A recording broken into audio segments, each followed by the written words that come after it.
Okay, so it's International Women's Day, and I just kind of wanted to share a little note for Black women. I was gonna try to clip in some videos, but instead I'll just put them in the description box. Um, like one of the reasons I moved to Tennessee was because I was being targeted in California, and I didn't really realize like what was going on. And when I look back at it, um, in Oakland, there's a street called East 14th Street, and it's like a known like prostitution street, but it's also a main capital for like child trafficking. And it's something like I feel like I've known about, but I just didn't. I mean, what it feels like what can you do? And but then recently I've learned that I guess in 2022, 92,000 Black girls and women just disappeared. Like they are just gone. Um, and Black women are the fastest. Black girls between the ages of 12 and 17 are the fastest growing demographic of child trafficking um, people in the whole world. And like Atlanta is a big hub for it. Los Angeles is a big hub for it. The Bay Area, Oakland, a huge hub for it. And so I suppose when I was there and I was living, on my own, my family was there, but I just wasn't really communicating with them very much. And that's probably like a common theme, right? Like women who separate from their families for whatever reason, and then the community kind of like works together to target those women and probably eventually traffics them into slavery. So it doesn't really have much to do with being an American.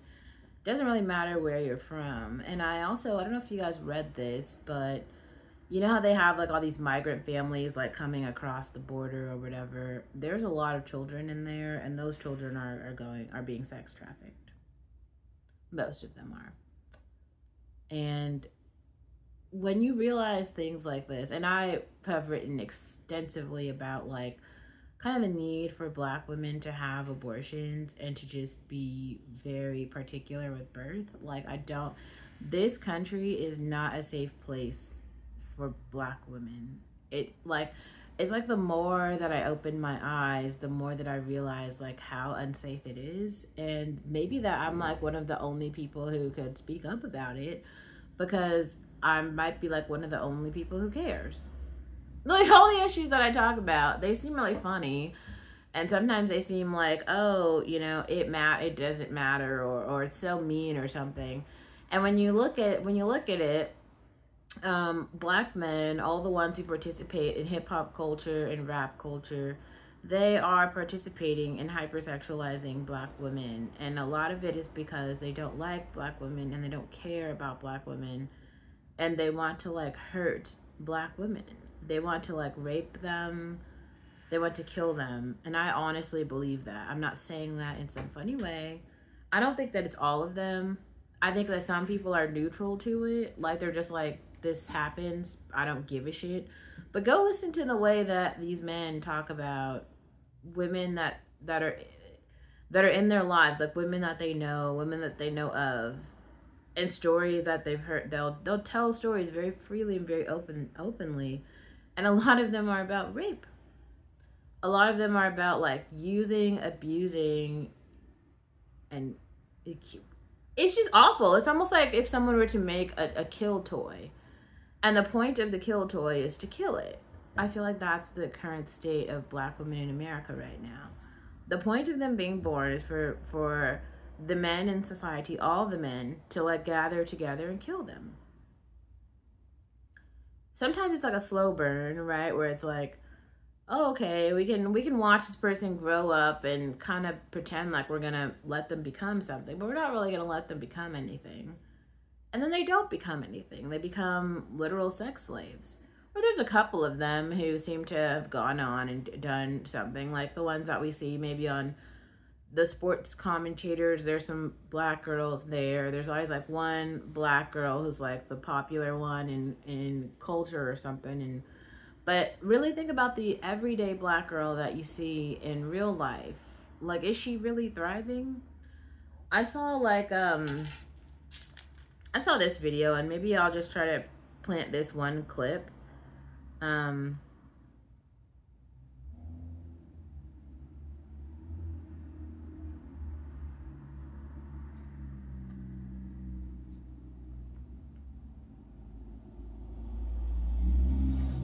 One for you and one for me. And one for me and one for me and one for me. It's like all these commercials, sorry. No. Their uterus is removed. That are struggling with cancer.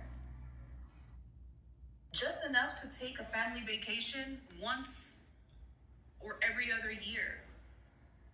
Just enough to look good to everybody else around them. Meanwhile, they're sick, literally and figuratively.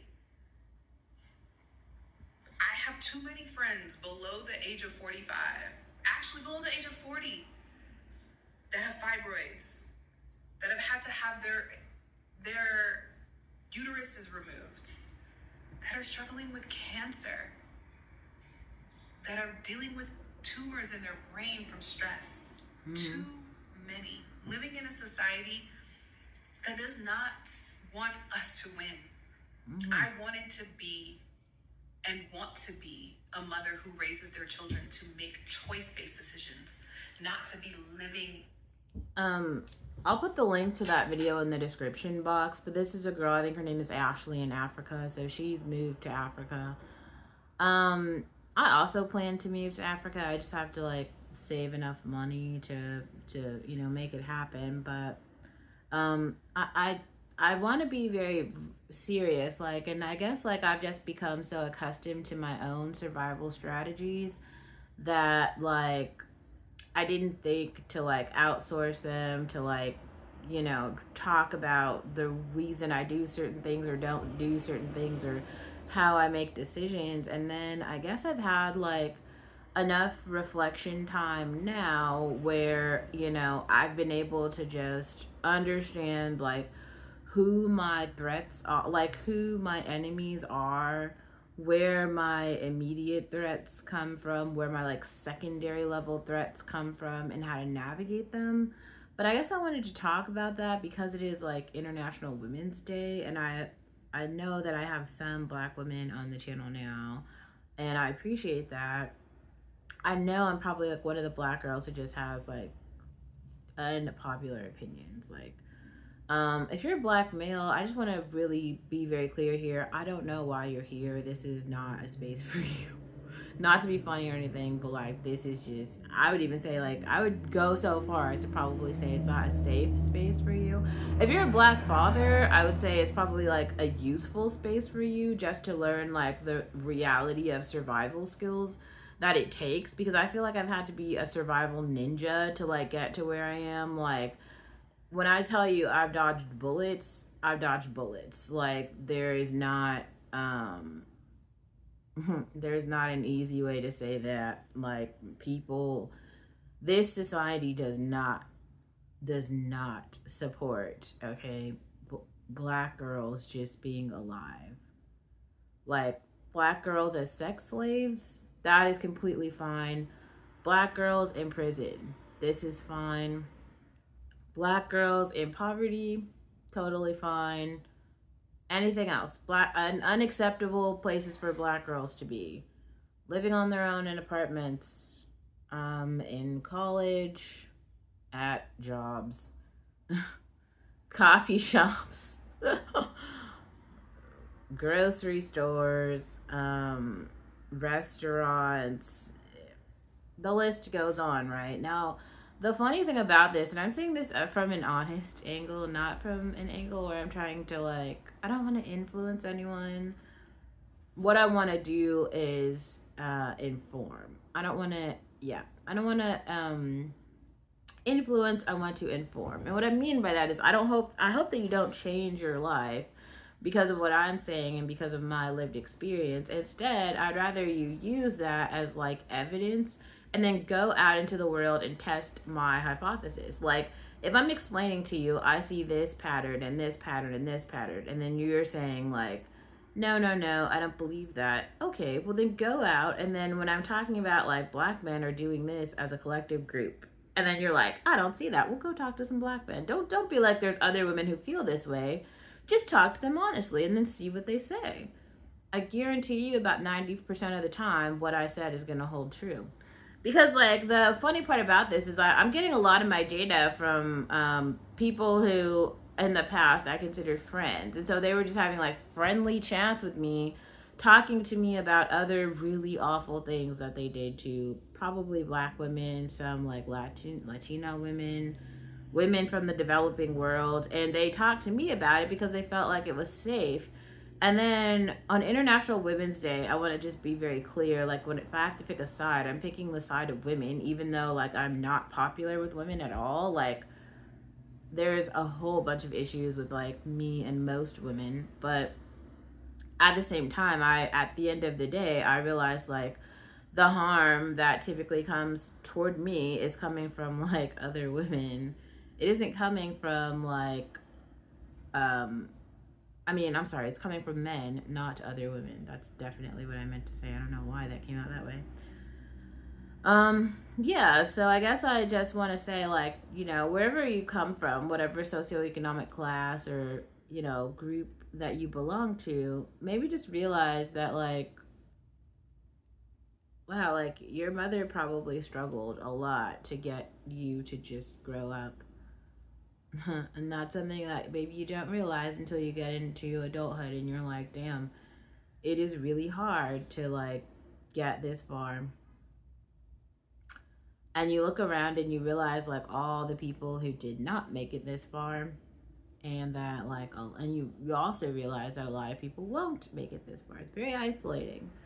It's very isolating when you realize that 92,000, not like let that sink it. Like I'm gonna try to find that clip. It's from I guess Little Yachty and Dr. Umar had a talk, and they are talking about the trafficking.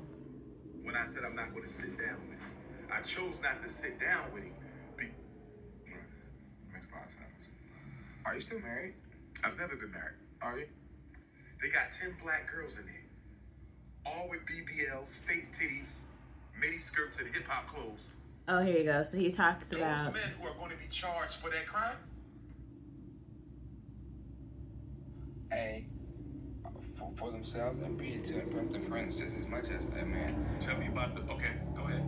That's just what I'm saying. You Like, said impress their friends. yeah, I think a lot of women do things to like keep up with their friends and impress them. Are Like, you telling me you think women got the BBLs more to impress their girlfriends I didn't say more. than to be viewed as attractive as a man? I didn't say more, but I do think there's Which women. one leads?